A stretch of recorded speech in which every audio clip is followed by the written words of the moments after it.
Parshas Terumah, where we talk about the construction of the Mishkan, the movable tabernacle in the desert. The topic of our discussion today is the Mishkan and the temple. We'd like to create a little bit of a contrast very briefly, just to make a very simple observation.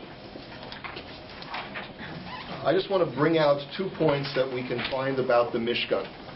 One is at the very beginning of Parshas Terumah. It says, Daber el b'nei Yisrael. In Pasuk Beis, it says, speak to the Jewish people, v'yikchuli terumah. They should all take a terumah, a donation for the temple. Me'es kol ish asher yidavenu libo. From any person whose heart so inspires him to give zikluas terumasi. He shall take donations. A donation, by definition, is what? Is voluntary. Yeah, so there was no coercion to donate to the construction of the Mishkan. Do we appreciate that? The only thing that every Jew had to give was the machatzis shekel. Anything beyond that was purely voluntary. It was a donation. One of the funny things I remember from when President Clinton was running for president, it was because he talked about how they're going to have to raise taxes. And I remember the big thing was that he said, we're just going to ask every American to contribute more. And so everyone, because obviously when you're a politician, you have to choose your words very carefully. So the question was, how can you ask people to contribute if you're taxing them? That's an oxymoron. People don't contribute taxes. People pay taxes because they have to, right? So this was clearly a voluntary donation that was being called upon the Jewish people to give. The other interesting facet of the construction of the Mishkan is that not only did it involve voluntary donations, but also God employs very special people to build the Mishkan. If you take a look at Parshas Kitisa, which we'll read in a couple of weeks, it says that God selects B'Tzalel ben Uri ben Hur Lamate Yehuda, and it says Va'amaleo so Ruach Elokim. That God says, I have filled him with the Spirit of God. V'chachma u'visvuna u'v'da'as u'v'chol malacha. I've given him wisdom and understanding and knowledge about how to do all the work of the tabernacle, of the Mishkan. Later on it says that Hashem says, I'm going to give him another artisan who is just as skilled, a haliyav. And in the heart of every wise person, I've given the wisdom to be able to help B'Tzalel construct the Mishkan.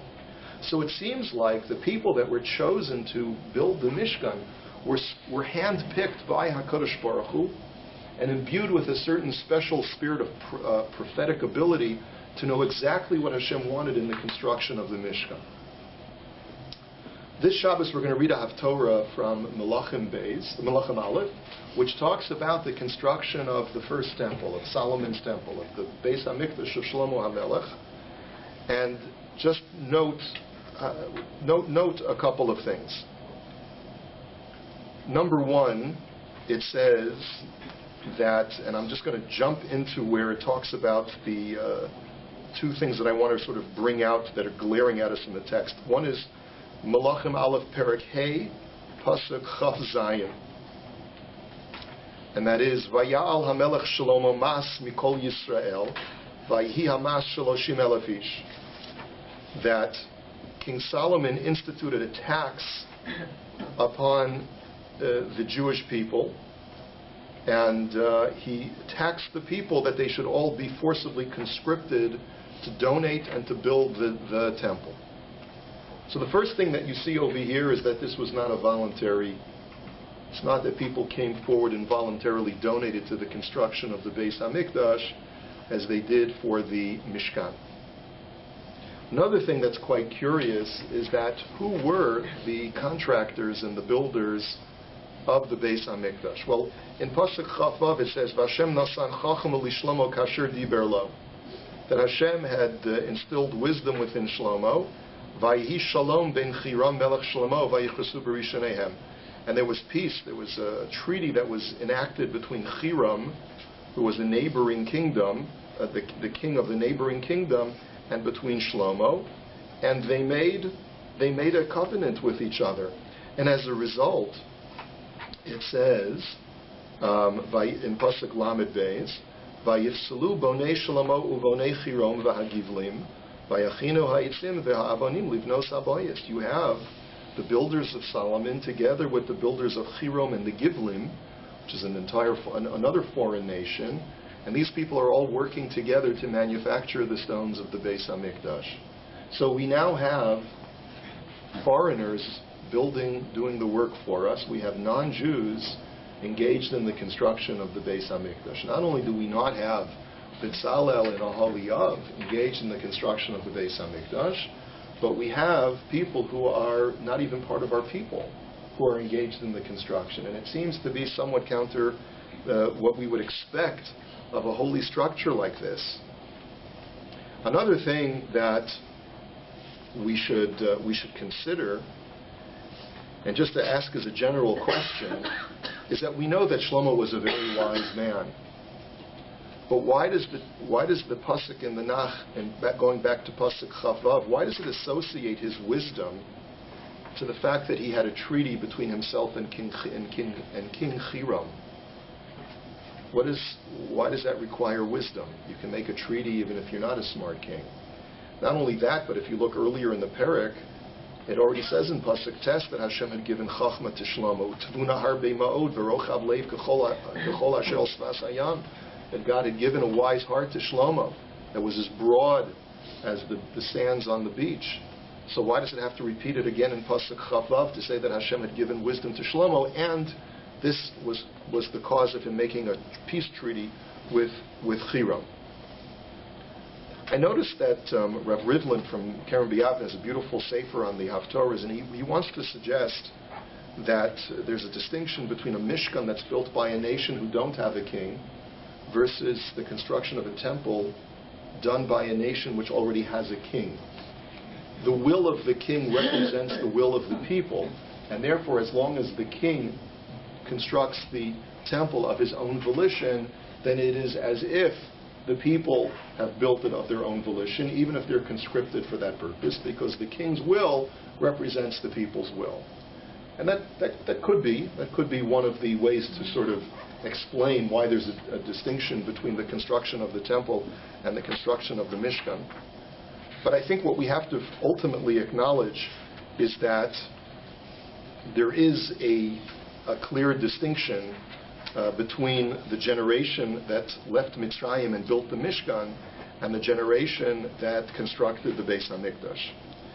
Number one, the project had changed. It was a much larger scale project. It required thousands of skilled laborers, and it required people who had even greater skill than the Jewish people themselves. There had been carpenters and smiths who had been living in the region of Canaan for centuries longer than the Jewish people, and perhaps they were more qualified to do the skilled labor, whereas in the desert, the Jewish people were the only ones available. So it was necessary for HaKadosh Baruch Hu to instill the artisans in the desert with extra Ruach HaKodesh, with divine inspiration, to know what to do, where it wasn't necessary over here. One of the things that the Meforshim ask is, what right did Shlomo have to make a covenant or a treaty with King Hiram? Because the Torah explicitly says, Lo sichros lahem beris v'lo sechanein, that you're not allowed to make a covenant, you're not allowed to make a treaty with the surrounding nations when you come into the land of Israel. The Torah says that explicitly, Lo tichrot lahem berit v'lo techanein. You're not allowed to make a covenant with them. And Tosfos asked this question in the Talmud in a couple of places. You even have it on your sheet. Tosfos asked the question, V'im Tomar, Ve'echi, this is in Tosfos Yevamos Daf Chaf Gimel Amid Aleph. Tosfos asks, Hechi Korat Berit Shalomo Im Hiram Melech Tzor. What right did Shlomo have to make a covenant with the king of Tzor? Dichtiv Vayichretu Berit Shneihem, as it says, they made a covenant with each other. The Torah says you're not allowed to do that.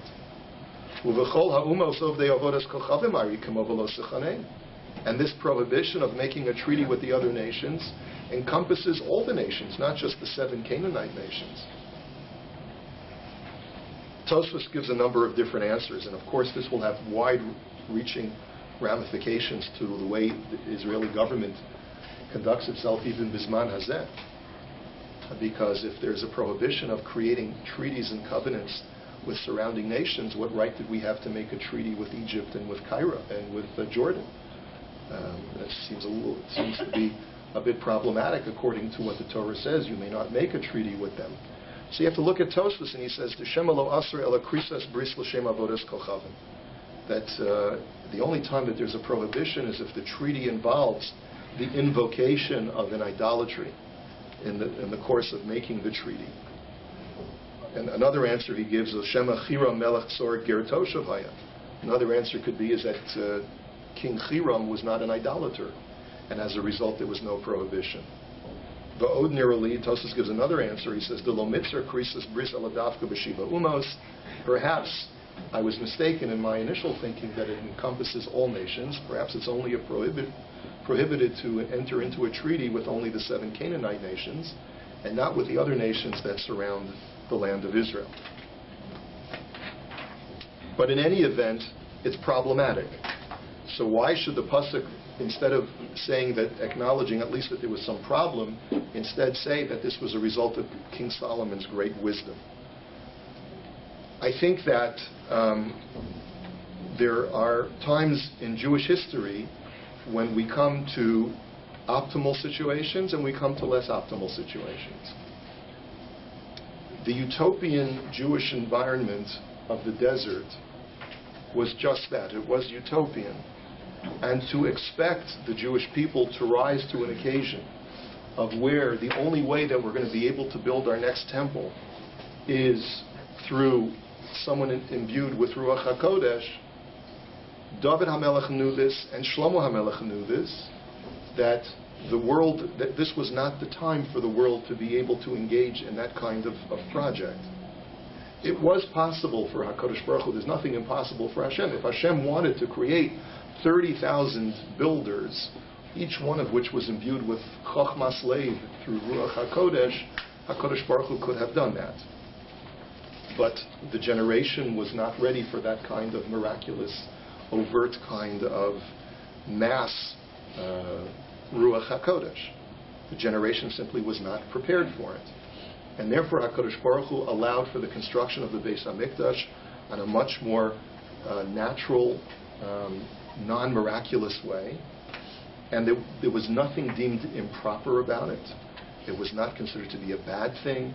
It was not considered to be wrong for the fact that non-Jews participated in the construction of a holy edifice, because it's not the people who build the edifice who sanctify it, but it is rather the Shekhinah, the divine presence, which occupies the edifice, which sanctifies it.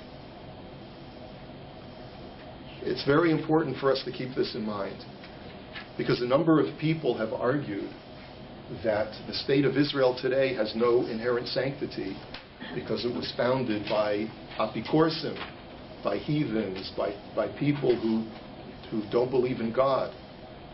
And as a result, that in itself is the greatest proof that Medinat Yisrael has no legitimacy. And I think that would be a very flawed argument based on what we've just presented to you here. Is that if even the Beis HaMikdash can be built by non-Jews, by non-believers, and even by idolaters, then the state of Israel, the modern-day homeland for the Jewish people, can also be built in that way. For the very simple reason is that the time for miracles has not yet arrived. But that doesn't at all indicate that God is not part of the endeavor. HaKadosh Baruch Hu is part of the endeavor of bringing the Jewish people back to Eretz Yisrael and having a government where we have the ability to govern over ourselves. The fact that it was started by Chalutzim who were not religious is totally irrelevant. It's a reflection of the inferiority of the generation, not of the inferiority of the project itself. So I hope if you can only take that out of this message of the contrast between the Mishkan and the Beis HaMikdash, I hope that's something that you can take out of a very positive thing. But just to conclude, we'll take a look at a Midrash which does create a contrast between the Mishkan and the Beis HaMikdash, and with this we will finish. It's on the bottom of your sheet, and it's from Tana Devei Eliyahu Rabbah, Yud Ches. And it says, Ashreihem shel tzadikim, she'ein sonei sholet b'ma'aseh yedehem. That fortunate are the righteous who do not need an enemy to be incorporated with their handiwork. Meaning that a true tzaddik never has to rely on a bad person to help him accomplish things in life. Shekein motzinu b'mishkan she'asa Moshe, shelo shalat bo soneh. As we find that Moshe Rabbeinu, who was a great tzaddik, did not need to rely on enemy nations or people who were hostile to the Jewish people to get the job done. He could build a Mishkan without having to rely on Hiram Melech Tzor or anyone else. V'lo ne'apach shulchano al panav. And as a result, the Mishkan was not destroyed in a horrible fashion, as was the case by the temple. Aval b'mikdash she'asa Shlomo sholat bo sonei v'ne'apach shulchano al panav. But with the Temple of Solomon, there was reliance upon enemy people, on people from the outside, on people who don't like Judaism. We relied on them to help us build our great edifice, our great temple, and as a result, it eventually had to collapse. But with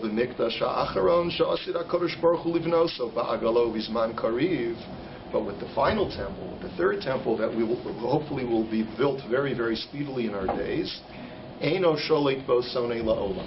By that time, when it comes time to build the third Beis HaMikdash, we won't need Arabs to help us. We won't need anyone to help us build it. We'll be able to build it by ourselves. And as a result, Hashem will live in that temple forever and ever. So while it's true that the generation defines how the project is going to be accomplished, we also have to acknowledge that the fact that we have a wonderful state of Israel today, and the fact that it is run by secular authorities, means that it's not optimal. It's not the greatest thing. It is what it is. It is the project that was deemed appropriate by HaKadosh Baruch Hu in the 20th century because of the non-miraculous nature of our generation. But that means that we have something to look forward to. We have to look forward to the rededication of the next kingdom of Israel, which will come in the times of Mashiach, which will be governed and ruled over by Mashiach ben David, who will be, of course, this great spiritual leader as well as the great governmental and military leader as well. It should happen b'meira b'yameinu.